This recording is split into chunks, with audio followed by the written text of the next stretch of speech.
और संत मेरे देश में भावनाओं के भेष में स्वामी विवेकानंद जैसा होना चाहिए। संत तो वो थे जी। मैं एक बार फिर से कह रहा हूँ, हर एक पीली चीज़ सोना नहीं होती और हर एक भगवा पहना हुआ व्यक्ति संत नहीं होता। जी। मेरा नाम गोकुलेश शर्मा है। जी, तो उत्तर प्रदेश विधानसभा चुनाव आ रहे हैं, तो इस बार किसे मुख्यमंत्री के रूप में आप देखना चाहते हैं? हम तो अखिलेश यादव को सपोर्ट करेंगे जी। जी, अखिलेश यादव को सपोर्ट करेंगे। बिल्कुल। तो अखिलेश यादव को क्यों सपोर्ट करेंगे? योगी जी के काम से खुश नहीं आप? बिल्कुल संतुष्ट नहीं है, पूरा उत्तर प्रदेश संतुष्ट नहीं है। योगी जी की बात करें तो योगी जी को तो जाना चाहिए। मुझे संतों को बिल्कुल अच्छा नहीं लगता है कि संतों को क्या काम होना चाहिए। मैं तो बस इतना ही कहना चाहूँगा कि हर काम काज में और उत्तर प्रदेश राज्य में सभी जनता को सुख समृद्धि और आनंद होना चाहिए और संत मेरे देश में भावनाओं के भेष में स्वामी विवेकानंद जैसा होना चाहिए। संत तो वो थे जी। मैं एक बार फिर से कह रहा हूँ, हर एक पीली चीज़ सोना नहीं होती और हर एक भगवा पहना हुआ व्यक्ति संत नहीं होता। जी, तो जी आपका नाम? विनोद कुमार। जी, तो उत्तर प्रदेश विधानसभा चुनाव आ रहा है, जैसा आपने सुना ही होगा, भैया ने बताया कि अखिलेश यादव जी की सरकार आनी चाहिए, तो आपको क्या लगता है? अपना अपना मत है, हमें तो योगी की सरकार है। नंबर 1, बाबूजी ने अभी हाल कहा था सिलेंडर होगा 1000 का, कांग्रेस के ज़माने में था 300 रुपये का। कांग्रेस के ज़माने में बाबूजी को अगर पता हो तो गेहूं का अभाव 200 था, आज गेहूं का अभाव 2000 है। आज गेहूं का अभाव 2000 है और उस वक्त 200 था और सिलेंडर 300 था। आज 2000 गेहूं बिक रहा है, सिलेंडर 1000 रुपये का है। महंगाई आप कंपेरिजन कराइए, किसके जो है कंपेरिजन करके कि किसके ज़माने में महंगाई थी, पहली बात। दूसरी बात, आलू, पिछले साल आलू 50 रुपये 40 रुपये किलो बिका था, तब किसान संतुष्ट नहीं थे। तो किसान तो संतुष्टि का कोई एक पैमाना ही नहीं है कोई। पिछली साल भी तो आलू था जो 50 रुपये किलो बिका था, इस वक्त लाहा 8500 बिक रहा है। अब किसान कब संतुष्ट होगा भाई, ये बताओ मुझे। जी, महंगाई की तो बात ये है। देखिए, मैं आप सभी को एक आंकड़ा और बताना चाहता हूं कि आप बताइए, आपने पेट्रोल पर एक मुद्दा उठाया था कि आज पेट्रोल कितने रुपये लीटर मिल रही है आपको? पेट्रोल साहब 30-32 रुपये लीटर है वास्तविक तो, लेकिन इस सरकार इतनी खराब आई है। जो रियल रेट है, मैं वो पूछा मैंने। पहुंच चुकी है पेट्रोल, क्यों? क्योंकि इस बीजेपी सरकार ने राज्य टैक्स लगा दिया है इस पे अलग से 30-35 रुपये और केंद्र टैक्स लगा दिया है, इस वजह से पेट्रोल पहुंच गई। जबकि भारत देश से पेट्रोल खरीद करके अन्य देशों में जा रही है, वहां पर 60-70 रुपये लीटर पेट्रोल है और भारत देश में 100 रुपये लीटर है। पाकिस्तान में 150 रुपये लीटर है जी, ठीक है।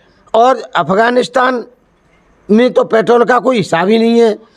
आपके बगल में बर्मा है, वहाँ पर 125 रुपये लीटर है। श्रीलंका में 200 रुपये लीटर है जी। और मैं आपको एक आंकड़ा और बताना चाहता हूँ, आज का रियल रेट कितना है पेट्रोल का? वही साहब 35 रुपये लीटर अप्रोक्सीमेट है। आपको मिल रहा है लगभग 100 रुपीज़, 98 100 रुपीज़। तो आज है सन 21 और 2000 में कितनी थी पेट्रोल? 2000 में ये राज्य सरकार ने टैक्स लगाए। मैं ये पूछ रहा हूँ, सन 2000 में, आपको याद नहीं होगा, बाबा को याद होगा, कितनी थी सन 2000 में? सन 2000 में 60, 65, 70। सन 2000 में रेट जो था, आपको मैं बता देता हूँ, था 25 रुपये प्रति लीटर। सन 2000 में, सन 2000 में पेट्रोल का रेट था 25 रुपये लीटर, ठीक है। 2000 से लेकर आज 2014 में जो सरकार आई थी मोदी की, 14 साल बाद आई। 14 साल में जब भाजपा सरकार ने अपनी कमान संभाली तो पेट्रोल कितनी थी? 83.84%। यानी 14 साल में 25 रुपये से 84 पर ले जाकर छोड़ी कांग्रेस ने। कितनी बढ़ोतरी हुई? कितनी बढ़ोतरी हुई 14 साल में? 25 से 84। अब देखिए 2014 से लेकर 2021 में, इन 7 सालों में कितनी बढ़ी? 84 से 100 रुपये, 100 पे आ गई, यानी 16 रुपये बढ़े। तो अब इस हिसाब से बताइए किस सरकार ने सबसे ज़्यादा रेट पेट्रोल पर बढ़ाई, भाजपा सरकार ने या फिर एनडीए सरकार ने? आप तो मुझे शायद लगता है कि बीजेपी के प्रिंसिपल लग रहे हैं पत्रकार जी। ये बताइए आप मुझे कि जो बात है वास्तविक वो आंकड़े पर्याप्त करने चाहिए। आपने वो आंकड़े पर्याप्त कर दिए कि 6 लाख रोजगार दिया था, 4.5 लाख। देखिए आपको जो लगता है उस पर कभी आपने इन बातों पे विचार विमर्श किया कि ये मोदी जी कितने झूठ एक्सपीरियंस के साथ में, कॉन्फिडेंस के साथ में झूठ बोल लेते हैं कि अरे भाइयों बहनों हम तुम्हारे जनधन खाते खुलवाएंगे। कभी आपने इस बात का अनुमान लगाया कि जनधन खाते तो खुलवाए लेकिन 500 रुपये तुमसे भी डलवाए? अब पूरे भारत देश में मोदी जी अपने मुंह से कहते हैं कि 125 करोड़ देशवासियों को, तो मैंने माना कि कम से कम 60 करोड़ देखिए यहाँ पे जो बीजेपी सरकार को लेकर के चल रहा हूँ नहीं नहीं, हमारी डिबेट जो है, हमारी बीजेपी का कुछ कर ही नहीं सकते। नहीं, हमारी बात चुनाव चल रही है उत्तर प्रदेश चुनाव के ऊपर। और देखिए आपने मुझसे कहा कि मैं भाजपा का प्रवक्ता लग रहा हूँ। देखिए ये मैंने जो आंकड़े बताए ना, ये आरटीआई के आंकड़े हैं।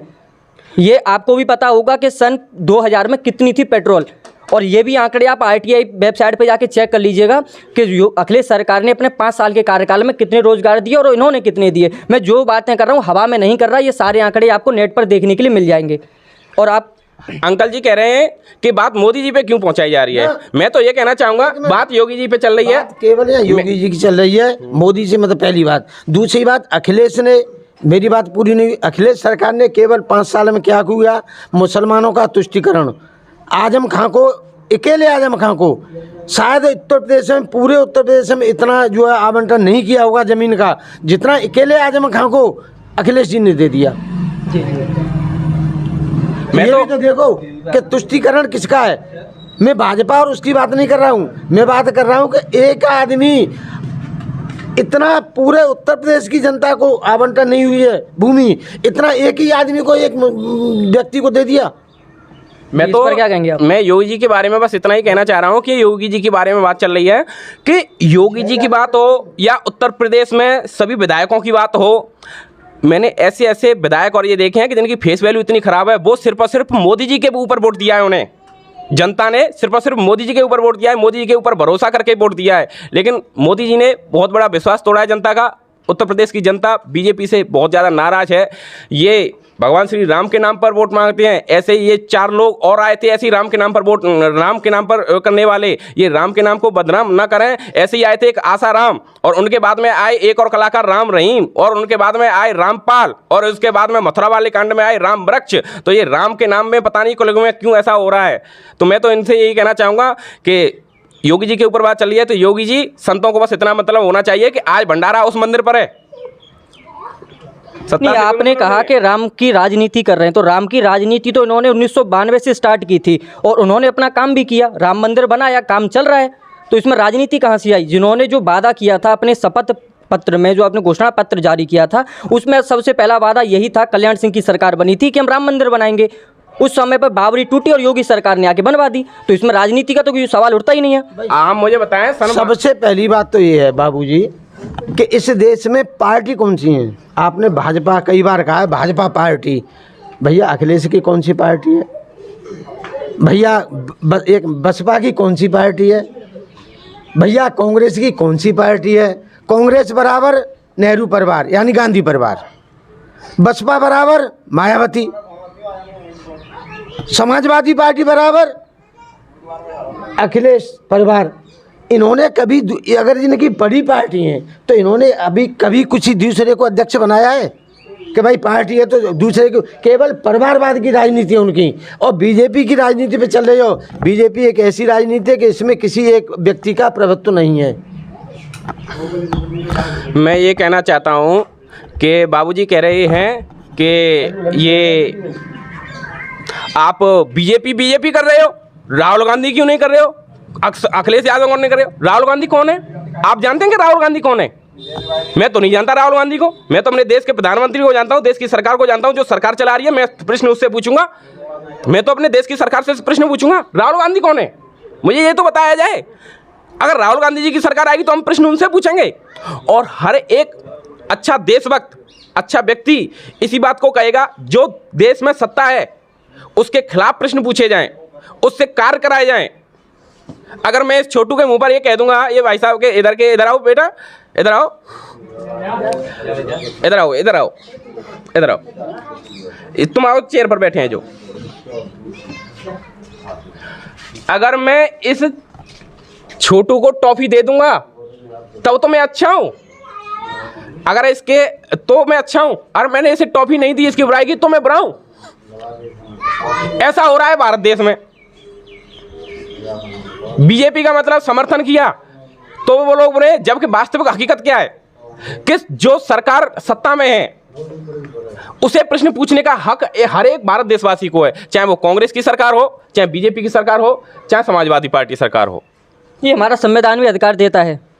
बिल्कुल, क्यों नहीं, यही तो मैं कह रहा हूं इस बात को कि प्रश्न हम उसी से पूछेंगे जो केंद्र में सरकार है, जो हमारे सरकार है। भाई कार्य कौन करा रहा है? हमारे ऊपर कोई अधिकारी आया है, वो कार्य करा रहा है, तो हम प्रश्न अधिकारी से पूछेंगे। इसमें राहुल गांधी कौन है, यहाँ पे अखिलेश यादव कौन है?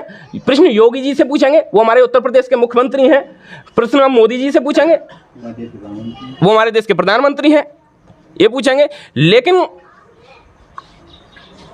झूठ बोलने का कॉन्फिडेंस, इन्हें एक सर्टिफिकेट मिलना चाहिए, एक इनाम मिलना चाहिए। कितने कॉन्फिडेंस के साथ में झूठ बोलते हैं। भाइयों बहनों, मेरे युवाओं को रोजगार नहीं मिल रहा है, मेरे किसानों को डीएपी नहीं मिल रहा है। डीएपी जब कितना था और आपने किस दर से बढ़ा दिया डीएपी को? किसान क्यों परेशान है? इस सरकार के बराबर कभी भी किसान परेशान नहीं रहा। जी भैया मैं भी किसान हूँ, मुझे तो डीएपी में कोई दिक्कत आ नहीं रही है। पूरे खाद उपलब्ध हो रहा है, पूरी हर चीज़ उपलब्ध है, मुझे तो कोई दिक्कत नहीं आ रही है। और साथ मेरे पास ज़मीन भी काफ़ी है, मुझे तो कोई दिक्कत है नहीं। नहीं, अहम मुद्दा है यूपी में। दो मुद्दे ज़्यादा हैं जो विपक्षियों द्वारा उठाए जा रहे हैं। सबसे पहला बेरोजगारी का। बेरोजगारी पर आप क्या कहेंगे? बेरोजगारी तो सीधी सी बात है, जिसकी जैसी अखिलेश ने 4-4.5 हज़ार नियुक्ति की थी, 4.5 लाख जो है लाख, और योगी जी ने मात्र 2.5-3 साल में 6 लाख कर दी। अब बेरोजगारी की जो है आप कंपटीशन करिए, किसके ज़माने में ज़्यादा रही होगी। जी जी। नहीं, बात ऐसी है कि यूपी जो है हमारी, आप सभी को पता होगा कि लगभग 22 करोड़ पॉपुलेशन है इसकी। सबसे बड़ा राज्य है, दिल्ली का रास्ता भी यहीं से निकलता है और सबसे ज़्यादा पॉपुलेशन इसी की निकलती है पूरे देश में।